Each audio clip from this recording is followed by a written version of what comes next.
Hey, to open the safe mode on your Huawei Nova Y61, first of all we have to power off our phone. So to do this you have to click and hold on the power button.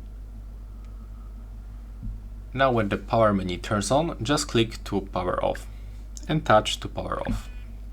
Now when our device is completely turned off, we have to use two buttons combination, the power button and the volume up button.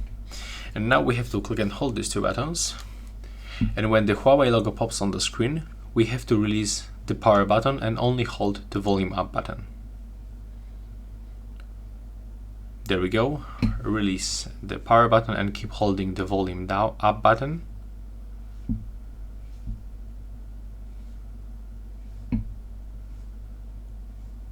And now release this button, and as you can see we are in the recover mode, and here we can navigate to the safe mode. So we can do this by using the volume buttons. So click on the volume down and then click with the power button to select.